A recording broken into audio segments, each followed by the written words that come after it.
So to begin with, my opponent talked about how increasing the age to 21 has stopped accidents related to deaths, deaths related to car accidents where alcohol was involved. And this is true, however, there have been other causes, or other health-related. There's been an increase in other health problems due to alcohol consumption after this law has been passed. What I mean by this is that the number of John McCardle, the former president of Lowere College in Vermont, said in an interview that the number of lives lost to alcohol by 18 to 24-year-olds is going up at an alarming rate, and it's not just lives lost on the highways. The Surgeon General backed this up, saying that more than 3,000 Americans under the age of 21 are dying every year of alcohol-related causes other than driving, including homicide, suicide, and alcohol poisoning. And this is after the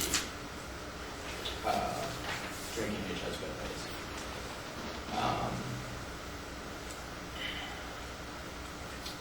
He also talked about how 18 to 20-year-olds are too irresponsible to handle the responsibility of drinking. However, it seems the government's position on this is inconsistent. For example, we talked about how 18-year-olds are allowed to join the military, which means the government assumes they can handle the responsibility of deciding when someone's life needs to be ended. Also, they're allowed to be prosecuted as adults in court, so the government assumes that they are capable of being held responsible for their actions.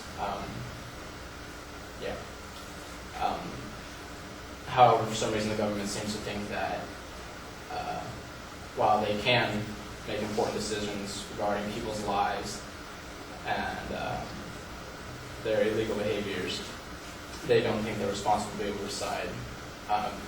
Responsible enough to be able to make a decision on whether or not, how much alcohol they can take before becoming intoxicated.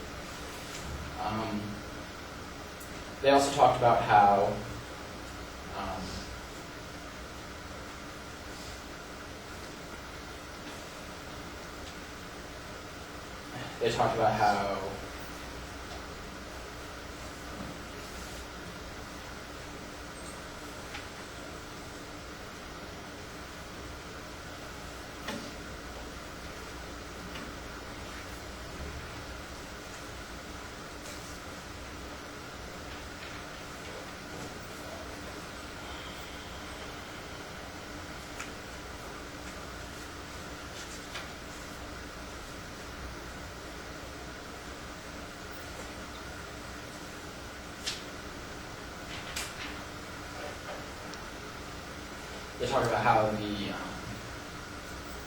lowering the drinking age down to 18 would cause an increase in all these negative behaviors because of the irresponsibility of 18 to 20-year-olds.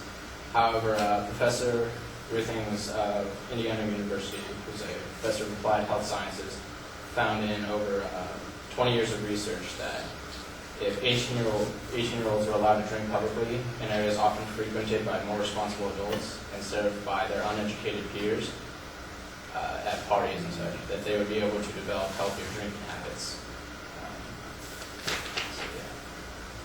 And then in an interview of European students, the overwhelming majority said that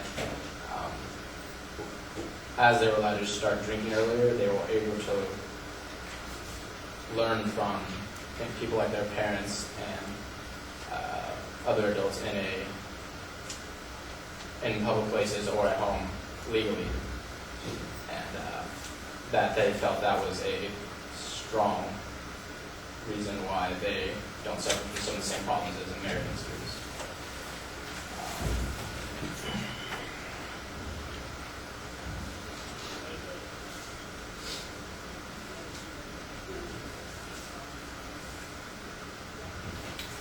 Now, I'd just like to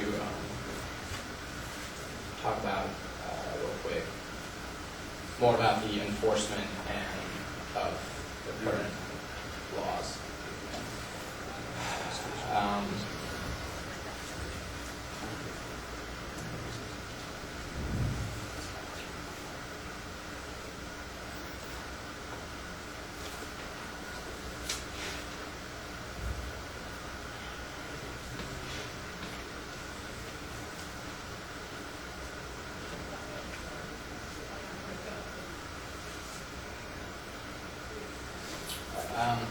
As far as enforcement goes, this law is very hard to enforce for the police. Mark Beckner, police chief in Boulder County, Colorado, which is a college town, said that their method of enforcement was basically they would find a party where they knew there was underage drinking, they would seal the house, and everyone who came out they would give a ticket to. But he found that in his years in Colorado that they just ended up driving underage drinking more underground, so it was just increasing the problem. And then finally, with respect to the decrease in motor vehicle accidents, the decrease in accidents in vehicles with that were related to alcohol actually started decreasing in 1980, which was 7 years before the national government mandated that states need to increase their drinking age, and also that professoring some of the other factors having to do with this included increased education concerning drunk driving, different designated drivers programs, and increased seatbelt and airbag use. So, thank you.